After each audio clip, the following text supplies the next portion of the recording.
Welcome to the Cormac McCarthy Underground. Today we are joined by Professor of English, Dr. Willard Greenwood. In today's discussion, we will be talking about his book, Reading McCarthy, some of Cormac McCarthy's flaws, his film adaptations, and so much more. And if you're as pumped as I am about more McCarthy Scholar interviews, I have 3 or 4 more already recorded. Just have to edit them, and they will be coming out within the month on YouTube and all podcast platforms. So if you guys are interested in my Cormac McCarthy course, my Cormac McCarthy t-shirt line that has a couple new t-shirts available now, and a bunch of other stuff involving Cormac McCarthy, check the links down below. And without any further ado, let's hop into our very first interview on this channel. What is going on, everyone? We are here with Willard Greenwood out of Hiram College today. He is a professor of English and the author of Reading Cormac McCarthy.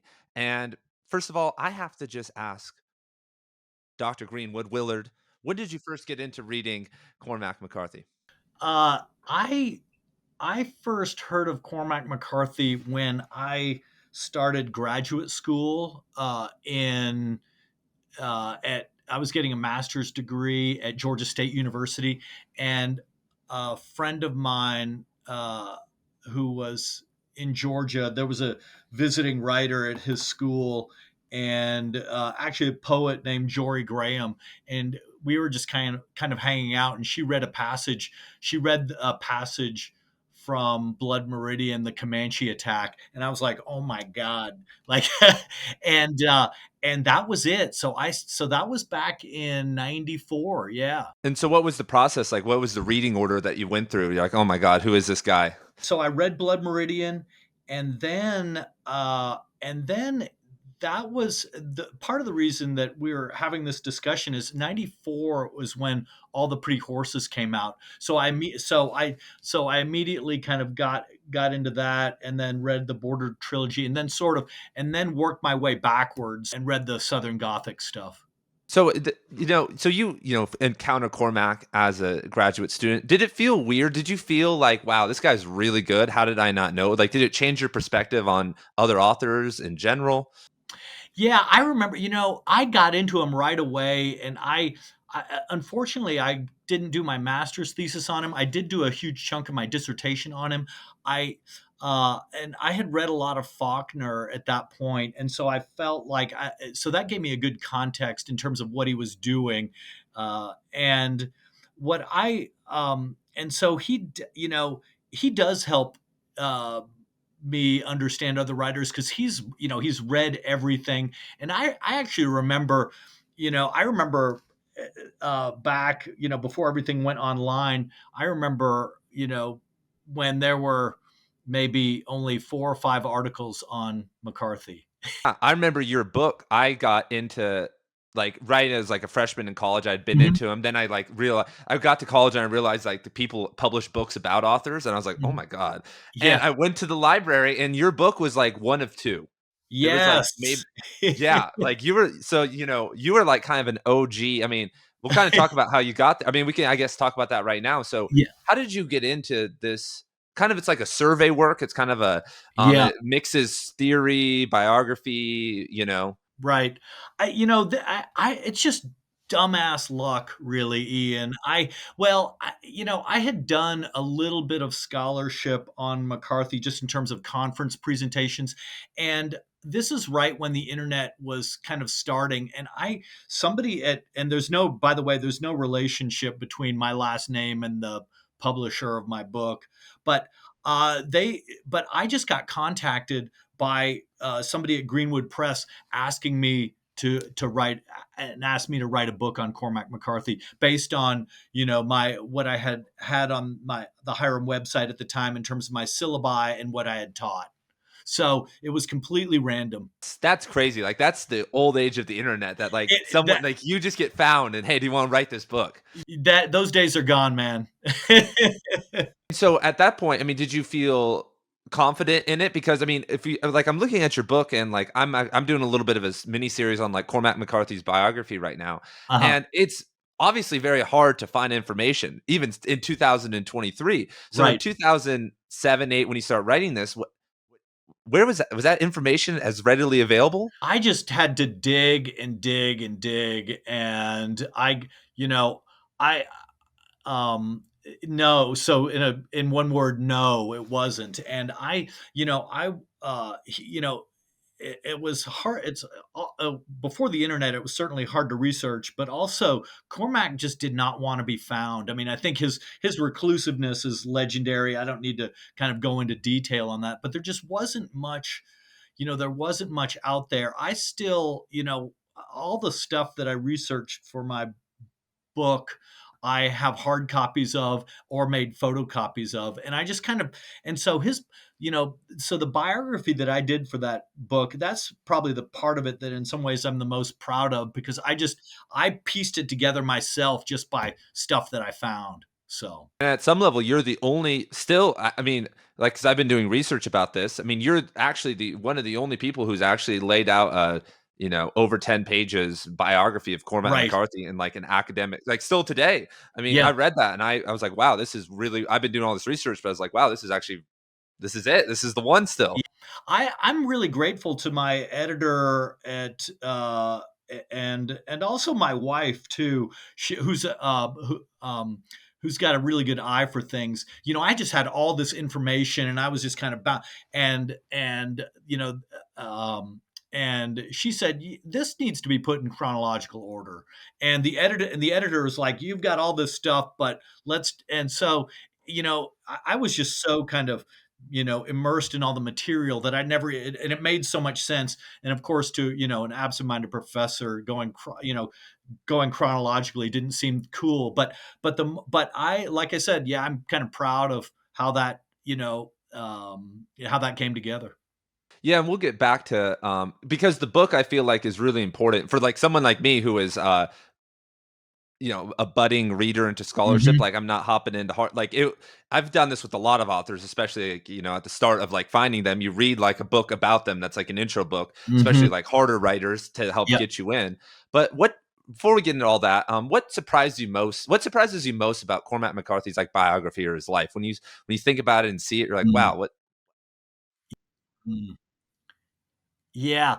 I mean, there's a lot. I think that, one of the things that really surprises me is, he has a very unique temperament, and he's obviously, an extreme anti-conformist.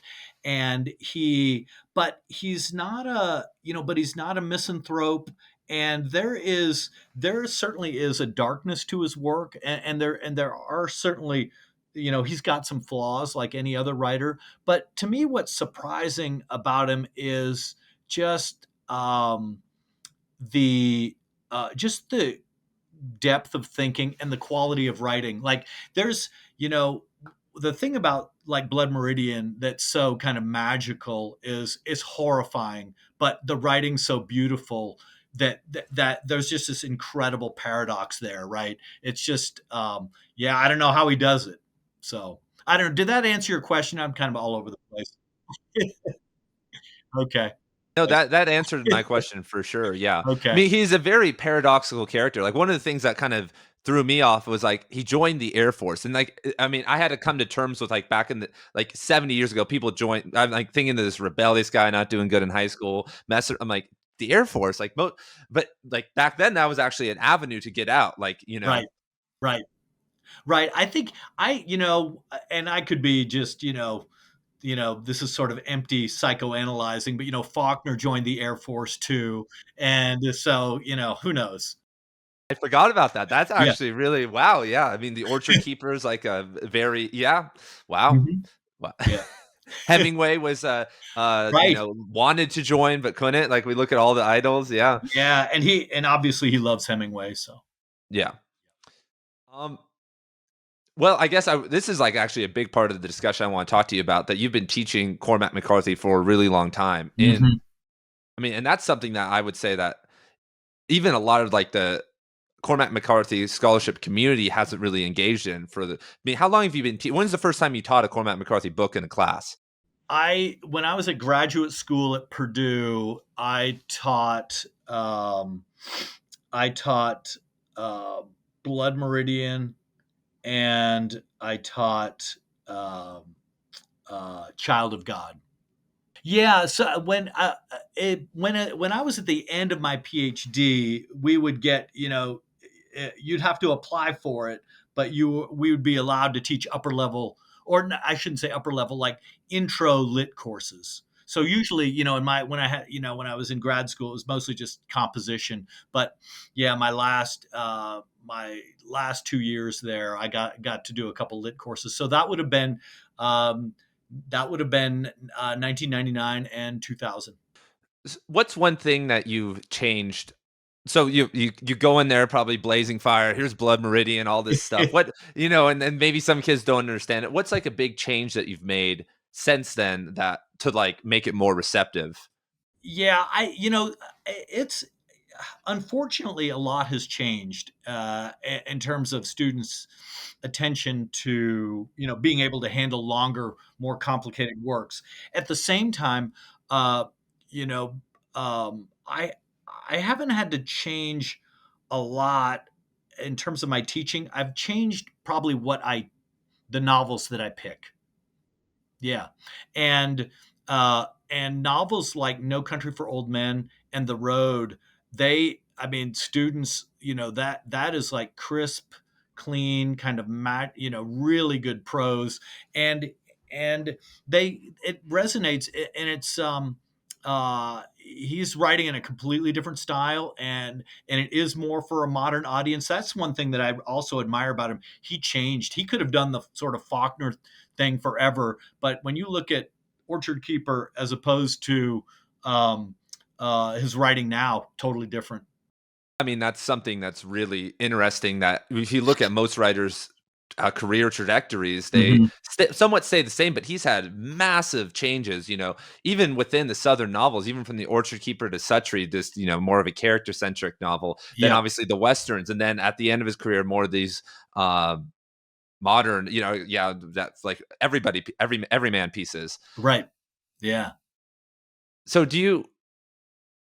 So no more Blood Meridian. Blood Meridian's out. Well, no, not necessarily. I haven't taught it in a while. Part of the reason that I have actually been teaching those other works is because I've just branched out into a new aspect of teaching over the past few years, and that is teaching adaptations. And so it's great to watch the movie and read the book. And I find that that really helps the students connect with him as a writer. And and and and it's and also Blood Meridian is so violent. I mean, kids today are, I mean, even though it's weird, they're exposed to everything, but they're still really sensitive. Do you know what I mean? So so yeah. And the other thing is, I'm waiting for the movie of Blood Meridian to come out. Wouldn't that be cool? Be wild if that. I mean, if they pulled that off, if they didn't, it would be one of the greatest adapt. I mean, Yeah. if you could just find someone to has the ability to do it, not James Franco, it would be Right. crazy. Yeah. Yeah. I don't know who. No, I don't know who could do it, but somebody out there has got to be up for it. And yeah, and that's so genius of you because that's what I do with my friends, like friends that maybe aren't that into like I'm just not going to throw Suttree at them. That Right. I'm like, okay, Right. let's watch the movie or read or Yeah. like, hey, if you read this book, there's like a best picture movie or like Yeah. Aragorn is in this. You like Aragorn? He's in the road. Like you have to Yeah. sell him on these but it's good. I think like. But something interesting in your book, I feel like most of us agree. I'm sure you don't show the all the pretty horses adaptation very often.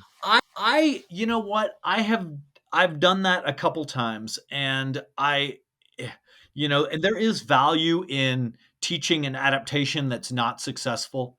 And but at the same time, classroom time is limited and precious. And the other thing is the book is great. I mean, I love the book. It's just too bad that the movie wasn't, I think Billy Bob Thornton is a, good artist, good director, good actor, but yeah, it was too bad that that didn't kind of capture the spirit of the book.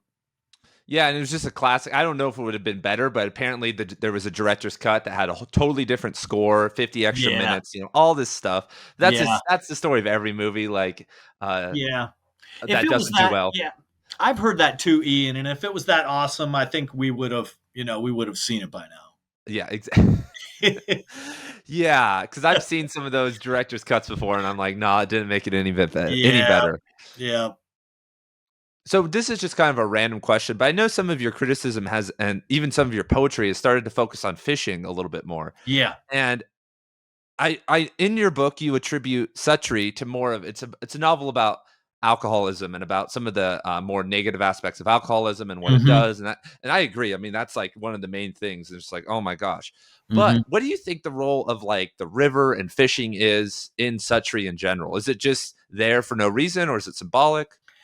I think it's a combination of realism, symbolism, and just where McCarthy is from. There are there are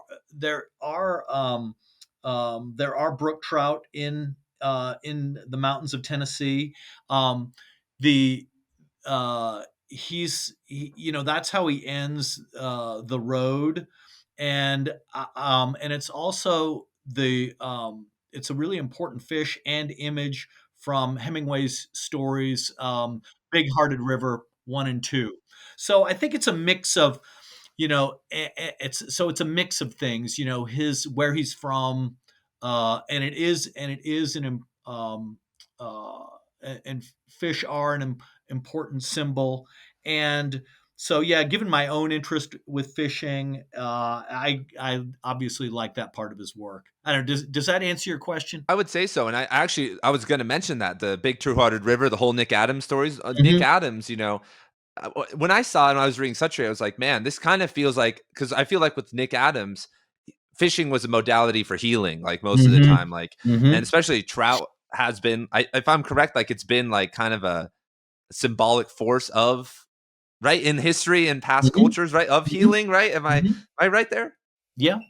Yeah. Sure. Yeah, and well, in Japanese, they call trout. I think that I'll get the pronunciation wrong, but swenyu, which means noble fish. So yeah, trout have a great history, and part of the reason is they're good to eat, and they don't, and their bones aren't too bad, and they don't have a lot of sharp teeth. Well, their teeth are kind of sharp, but they're small, but they don't have nasty fins like a catfish or something. Although there's some catfish eating in Suttree. Yeah, right. And turtle eating. Yep. There it is his yeah, I mean, I love it for how crazy and encyclopedic it is, yeah. Would you say that I mean, if you had to pick like a magnum opus masterpiece, I mean, would you I mean, most people say Blood Meridian or the Border trilogy, but a Yeah. lot of people also say Suttree. Where would you stand on that? On Cormac's masterpiece? Well, I think, um I think I'm just gonna have to go with The Road, and the reason I go with The Road is he does this sort of minimalism maximalism thing that the pro like you read the prose, you're like anybody could write like that. I mean, because it's so sparse, but that book has a kind of power to it that is, it's so human and it's so painful.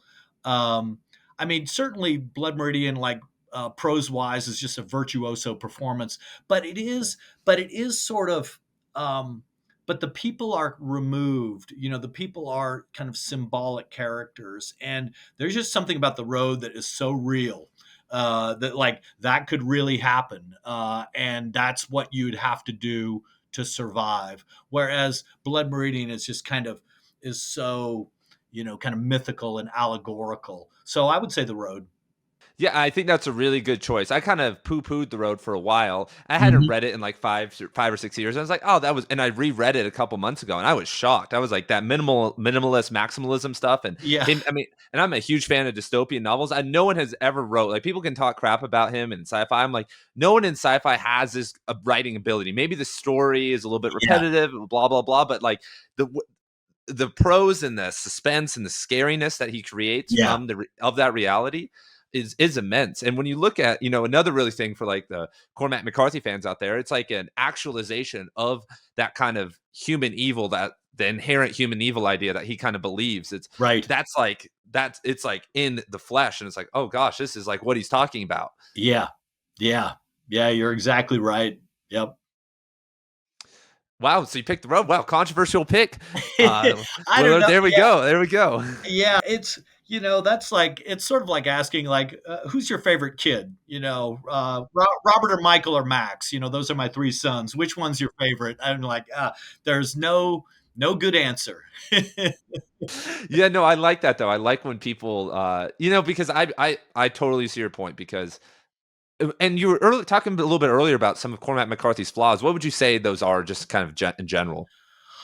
Well, I think you know a couple things. Well, one really, his big flaw, and I would just say maybe it's really just one flaw, and that is he, his hero is Faulkner, and Hemingway, but Faulkner has so many magnificent and amazing female characters. And McCarthy, by his own admission, in the interview with Oprah, says he doesn't understand women and very few female characters. And to me, that is, a huge flaw. But obviously, he's conscious of it.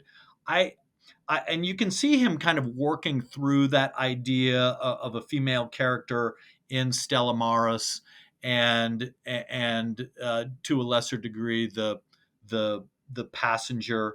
And um, I wouldn't say that it's too bad, but it's just it's he has a certain worldview that's kind of male centered and violent, but obviously also questing and very perceptive and sensitive. It's one of the reasons I like All the Pretty Horses, that there are really good, they're minor but they're great female characters. I especially love the chess playing with the aunt in All the Pretty Horses. So So true. Like Alejandra, and like they have such little characterization and time in the novel, but he wrote them perfectly. Like people are like, yeah. oh, and he's like, I don't understand. That's just like a classic, cop out. It's like, Yeah. Yeah. but I do. That's actually a really good point. That like I hear that mentioned all the time, and it is sad because I know he has the ability to write them, and Yeah. like you said, I guess it's just more this male centric, like heroic, epic, like whatever's Yeah. going on with him view. Like he's had a couple wives. Maybe this is just Yeah, one of them got arrested, yeah, I mean, yeah, I mean, but yeah, he's an artist who's lived a tumultuous life, and the thing that's interesting is there's probably a lot about his personal, unlike a lot of authors, there's a lot about his personal life that's not in his work. that is true.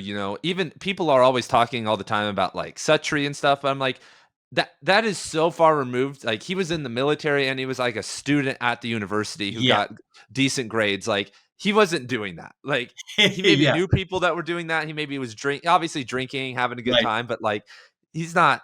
Yeah, Yeah, in one of his interviews, he does say that all the people from his drinking days that are either dead or stopped drinking. yeah. I know. I heard an interview with a guy. I think his name is Wesley Morgan. He's a Cormac McCarthy scholar, and he talked about in 1964 he got invited to a party with this guy up in the woods when he was at the University of Tennessee, and it was Cormac McCarthy, but he didn't go because he was a good student. And I was like, man, that's a big mistake. I want to go Yeah, up too there. bad. Yeah. And that's what's also interesting is there's no one from his personal life has ever really come out, other than maybe his second wife, who recently has kind of said some stuff, has really come out and said anything. We almost have little to his brother, who recently wrote a good Yeah. novel. No one says, like, it's like everyone just knows, just don't talk about it. It's actually wonderful in a way, because what it means is, his friends and family, respect his privacy, and care about him in that way, and if he were a real jerk or something, people would be out there talking. And so I think, so it just sort of, kind of that in my opinion lets us know, he's definitely a real person. Yeah. Sure, for Yeah. sure. So 2009, you released your book. What what have you kept up with Cormac McCarthy scholarship since then, or was that just kind of like, man, I worked my ass off. I wrote this book. Like, I'm kind of done Yeah, for a bit. I have, I mean, it's too much in some ways to keep up with the articles, but when major books come out, I certainly take a look at them. The other thing is I've read them. I've read so much of the scholarship and have read the book so many times that I'm comfortable with where I am in terms of what how I understand Cormac McCarthy. I think there are certain there are for example a couple years ago I got asked to just be an outside reader for Approaches to Teaching Cormac McCarthy, and that I think that book came out in I don't know, was it maybe 2021 or something like that. So that was actually so that was actually way to a great refresher and a great way to kind of look at what's been happening. But you know I'm just glad to be part of the conversation, and he has attracted so many smart people, so many great critics. I just feel kind of lucky to have, be in the library in the library. Yeah, it's actually very interesting. I was laughing. Like someone the other day left a comment on my YouTube channel. They're like, "Oh, Cormac McCarthy scholars are all like ridiculous." I was like, "Dude, you haven't even met Hemingway scholars yet. You haven't even met like we have not been infiltrated that deep by like the Derridians and the Foucaultians. Oh Like yeah, this, right, yeah, it's like you guys don't even know what happens in other fields, man. Like, right, please be happy." yeah, And I was asking that because so what did you? There were ruminations in the maybe probably when you're doing research that there was the passenger.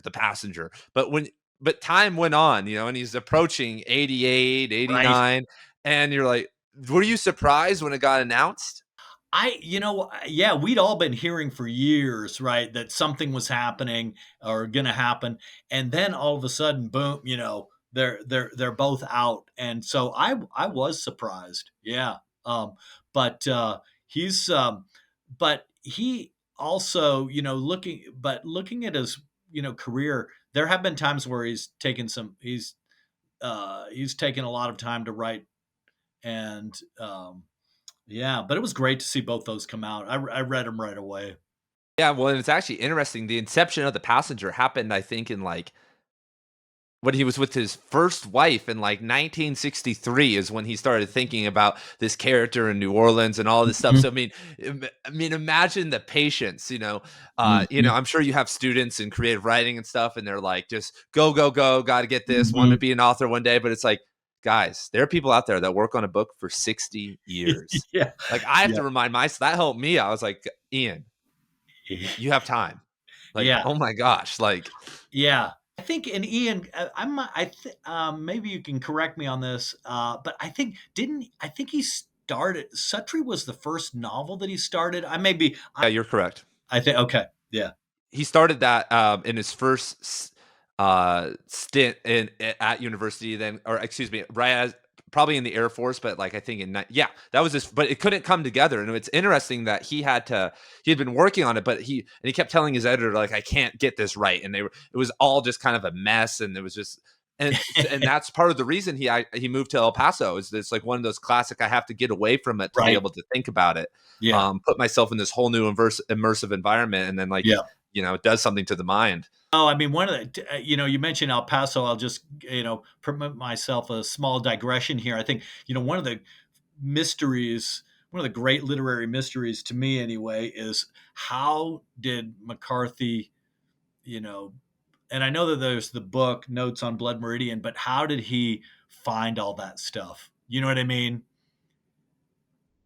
I mean, that's you're talking about like some kick-ass research. I mean, super, yeah. I mean, how do you even know to look for what was the book that kind of formed the basis of it? My Confession by was it Samuel Chamberlain? Who kind of was loose, so sort of is kind of a judge like, Judge Holden, Glanton type figure.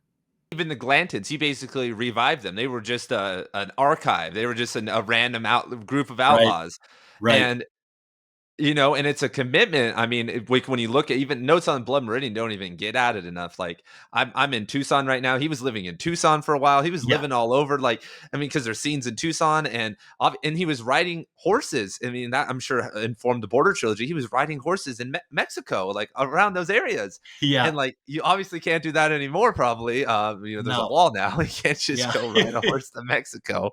Um, yeah, I agree. That's probably one of the more insane, I mean, ever. Like, he wrote he was a random dude from Tennessee, and within 7 years, he writes Blood Meridian, which yeah. sounds like he's just like the Southwestern, like, god writer, like, just Yeah, I don't know. And actually, I've got to ask you a question, Ian. Now that I mean, I've been thinking about this forever since the first time I read Blood Meridian, and almost all the gang is accounted for. Although the one, and I always scour Blood Meridian for this whenever I read it or teach it, and that is, does Tobin, the ex priest, he gets shot through the neck, and he does sort of advances on the judge with his cross of sheep bones, but I don't, you know, I don't. It's hard to tell from the end whether he survives or not. There's obviously the confrontation with the kid, but I've always, kind of fantasized about, well, because the book is about the survival of evil, but I'm like, does Tobin survive? exactly. I don't know. That's people argue that all the time, like on the Cormac McCarthy Reddit. Like people are Okay, always all talking right. about that. That's a big one. That's actually very interesting that you've just kind of come across that big question. That's one of the big questions about Yeah. like, So yeah, so people are talking about that on Reddit, huh? yeah. People go, dude. There's Willard, dude, we think there's some random geniuses on Reddit that just are like, they come up with stuff, and I'm like, just like my brain is like numb after. I'm like, dude, you guys, they're like better than Cormac McCarthy scholars. I'm like, guys, Yeah, you guys, there's some random dude just typing, and I'm like, oh yeah, my god, you are so smart. Like yeah, I have like readers who've like read all his books like 20 times, and I'm like, and they're telling me stuff, and I'm just like, are you kidding me? yeah. Um, and okay, well, here's a random thing that's kind of been a big point of discussion is, do you think that the kid in Blood Meridian is the thalidomide kid in The Passenger? Oh, uh, you mean, that, of course, I mean, it almost has to be, right? I mean, it's such a self-conscious reference that, I, yeah. And if that is, I mean, that does make my brain hurt, thinking about that.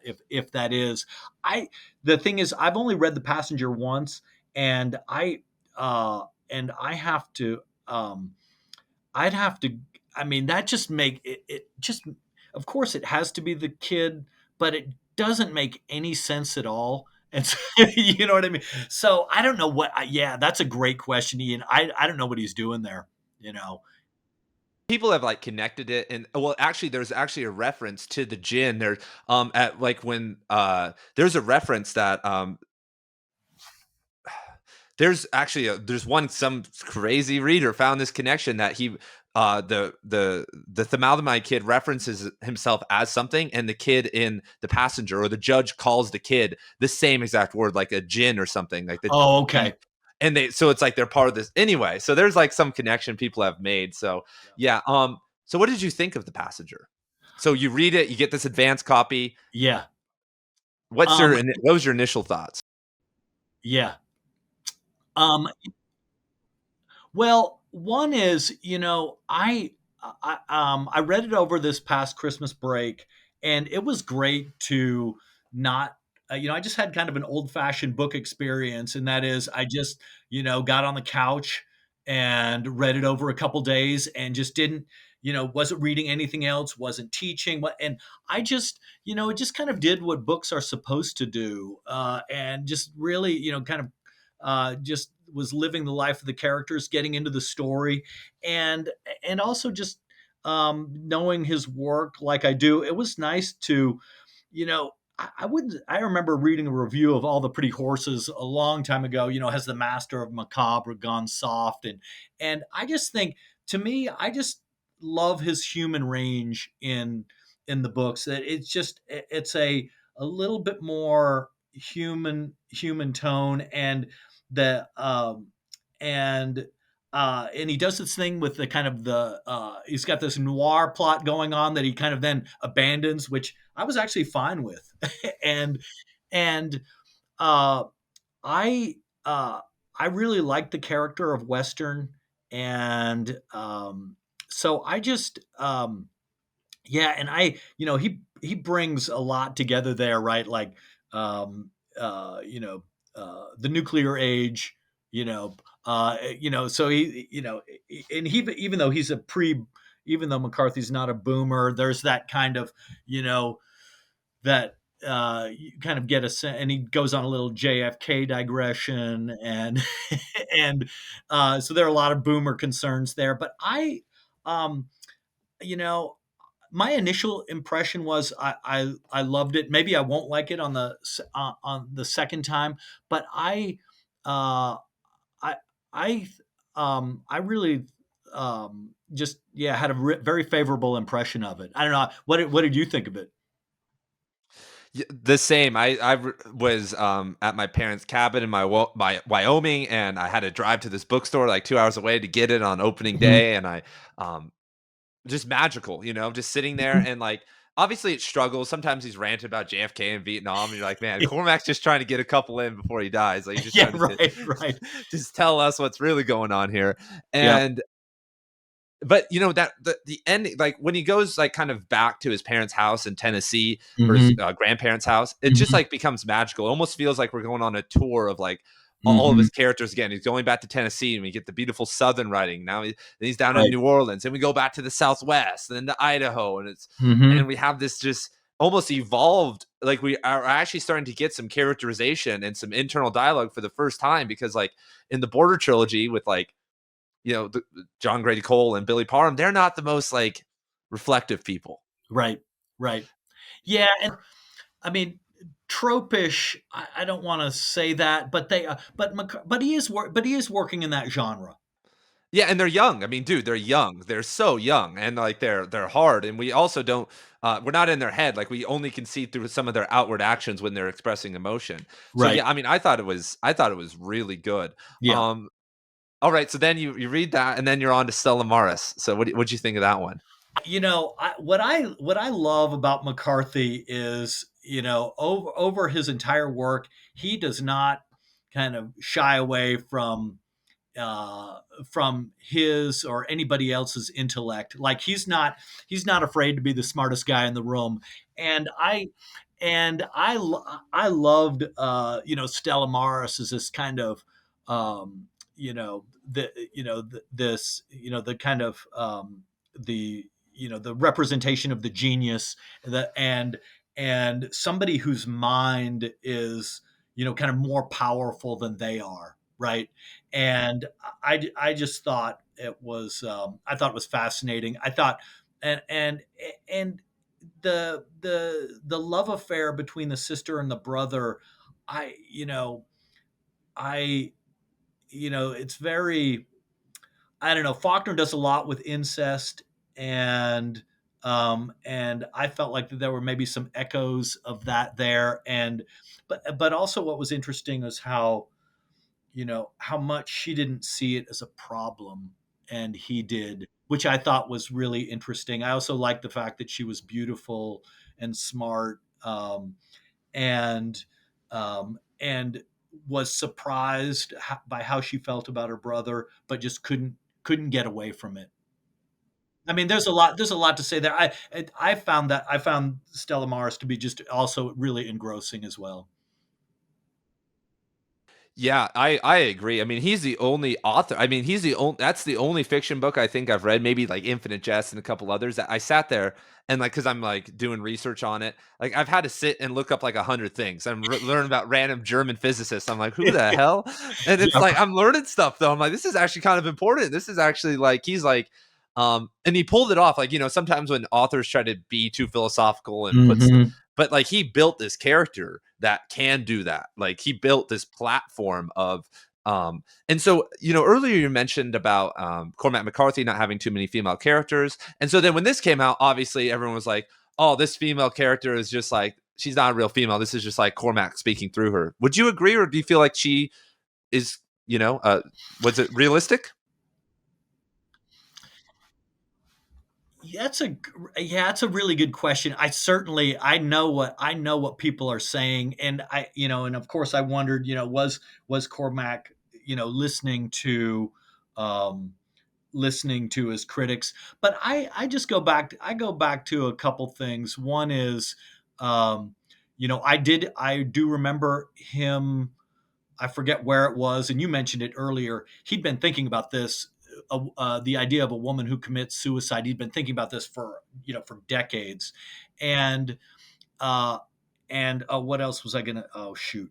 Uh, um, but I also think that here, this is what I was trying to say. He's drawn to dangerous people, and she is a dangerous person. He's said that in interviews, and she is dangerous, and her brother kind of knows it, and he's staying away from her, and she is kind of weirdly weirdly powerful, weirdly unstable, and is really interesting in that way. So I don't, I don't think it's Cormac speaking through her, because Cormac's stable. You don't have that kind of career and write like that and be unstable. That's he's not. You know, I don't know what's a good example of a brilliant right. Yeah, Hemingway blow. Yeah, right. Become is yeah, right. Cormac's yeah, sure. Yeah, or even, I even think, I don't know. I mean, I'm sure that he read Confederacy of Dunces. McCarthy did, but right, somebody like that. He's not, yeah. McCarthy's very, um, he's, for lack of a better word, very sober, right? I mean, like he obviously made a decision in his life to get control of his own talents, his own life. Yeah.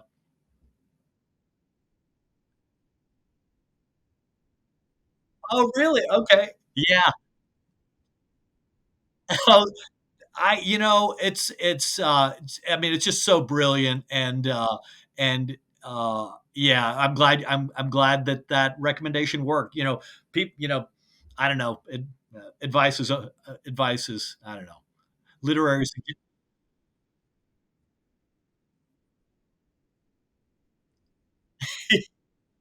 right? Yeah, yeah. And McCarthy, obviously, he's not instinctually, he's not a comic writer, but he appreciates comedy, and you can kind of see that in that little interview he does with the Coen brothers. And there are times when he's funny, like in Suttree, where Gene Harrogate gets arrested for bestiality, but then his lawyer gets him off because fucking a watermelon is not is not, or a watermelon is not an animal, and that Gene Harrogate says that was one smart lawyer, right? So he does have moments, he does have funny moments, yeah. But Yeah, I agree. And back to Alicia Western. People were like, "Women don't talk like this," but I was like, "Do you know any genius women prodigy physicists right, that are schizophrenic? How many? right, I mean, this is like, do you guys know yeah, this? Like, right, right, yeah." And he actually he actually released there was an interview that came out this year, and the interviewer asked like very dumb question. He attributed her speech to Cormac's thoughts, and like instantly he was like, that was her speaking, not me speaking. yeah, yeah. Right. Right. Yeah, I think, yeah, I just think he's got an incredible imagination, and he does have, he the his words and or his novels are so strong that you do want to say that this is all him speaking. But even in the few interviews that he's done, the way that he comes across is very thoughtful, and he's not, like his characters have like they're very powerful, and maybe he's like that in person, but in an interview he's very unassuming. No, for sure. Just pretty soft spoken, pretty chill guy. Like in the interview that was on, he's just slouching back like in this couch, like there's nothing happening. Yep. So you're now doing, been doing some adaptation stuff with talking about that in some of your classes. What do you think of Cormac McCarthy's screenplay career in general, like all those and Yeah, plays and stuff?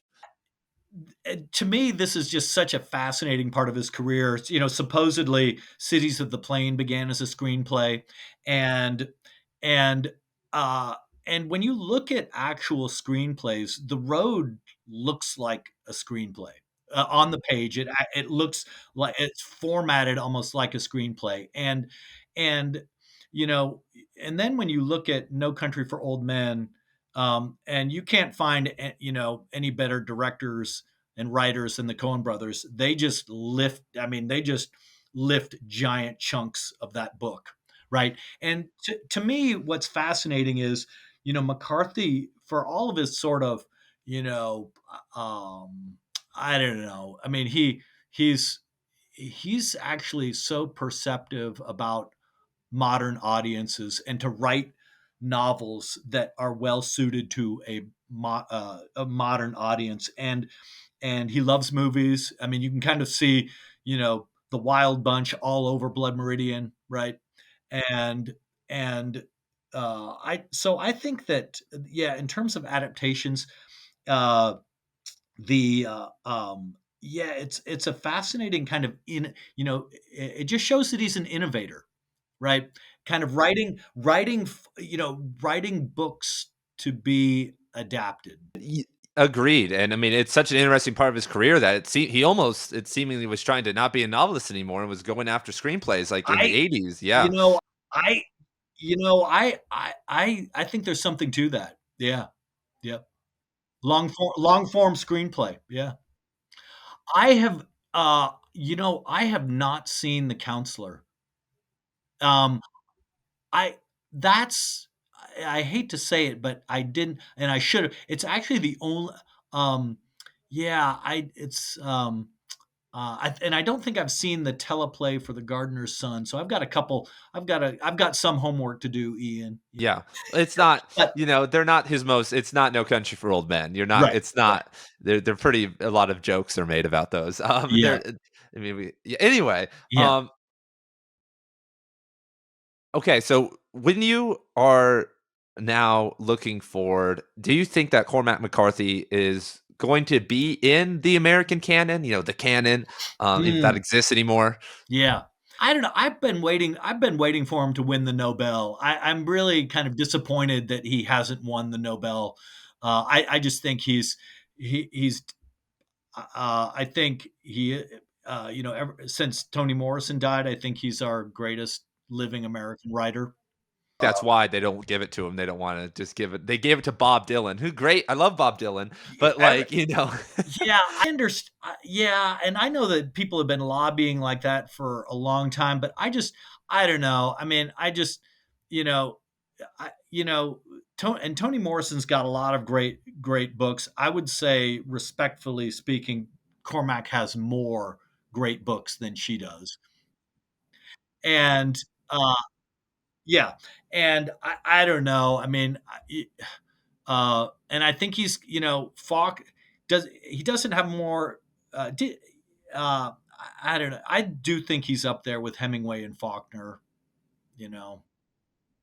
Yeah. So yeah, that's so I'm sort of answering your question going through the Nobel route.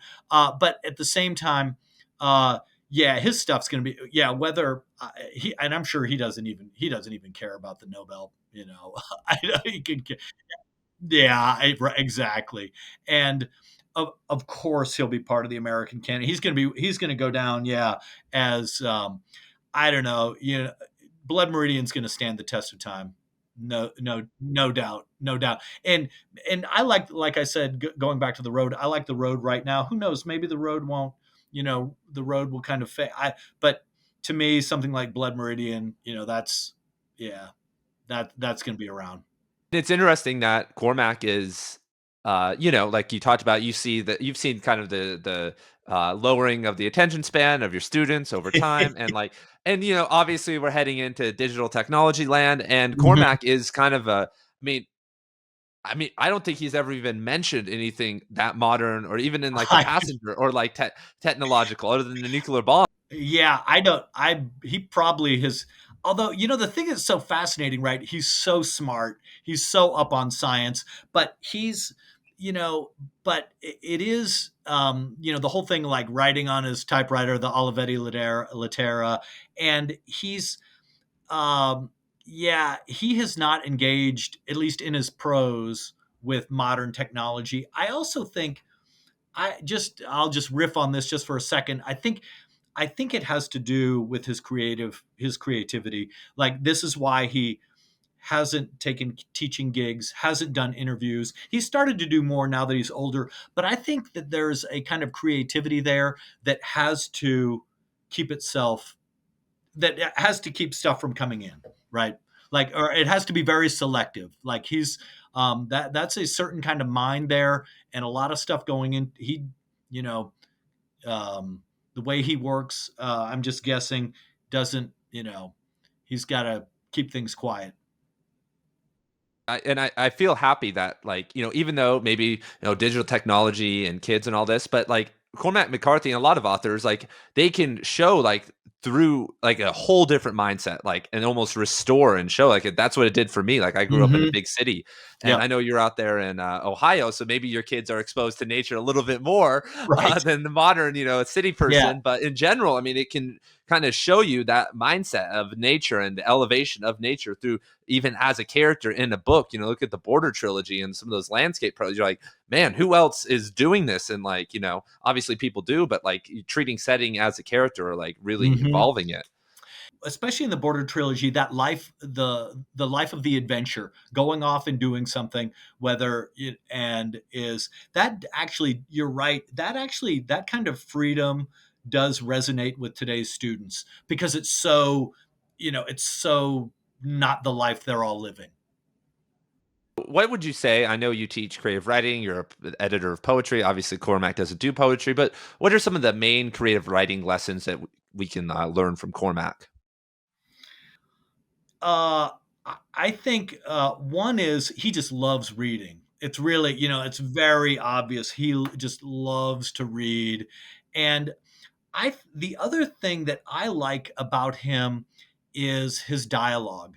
Right? Dialogue is so hard to do. And I think, if, he's obviously really good at listening to people, and getting into a character and figuring out what they want to say. That I think, in terms of, learning something about writing, read the way in which, and especially a lot of the dialogue in The Passenger and Stella Maris is very funny, is very human. And so I would say, yeah, you could learn a lot from writing dialogue by reading, No Country for Old Men, right? The Passenger.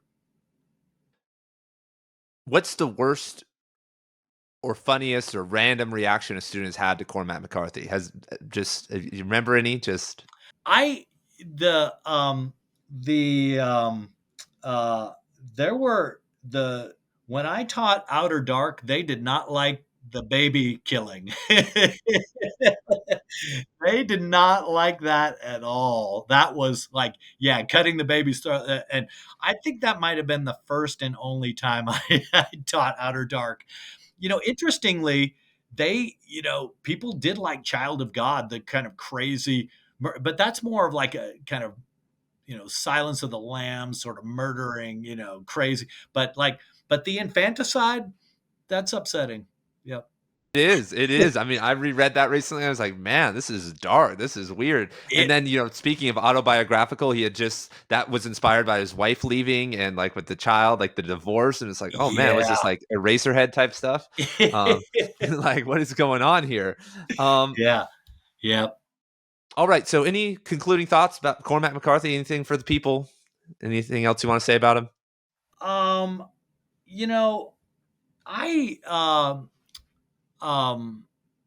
I don't know. I've just been really lucky to have had great experiences teaching him. And, I go back to a couple of the smartest students that I've had. I wish I was as smart as a couple of these guys.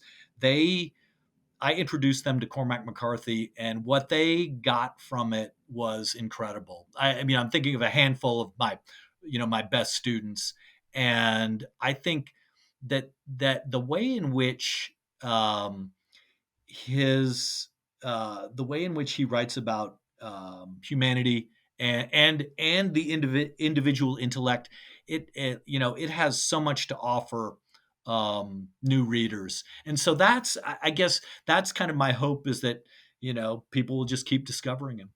And thank you for teaching him and doing all the work you've done. I mean, you put in a lot of legwork. I mean, it's been what, like 20, at least 25 years, over 25 years. I mean, maybe even closer I to can't. 30. Yeah, it's a little weird. But he's also, yeah, I'm 55, and but teaching him is it's invigorating. Like when you teach him, you gotta be on your toes to, because his it's teaching his work is demanding. All So right. Well, thank you for coming yeah. on the show. And awesome. Well, hopefully, maybe one day we'll expect some maybe further commentary on Cormac McCarthy, because your first try was great. So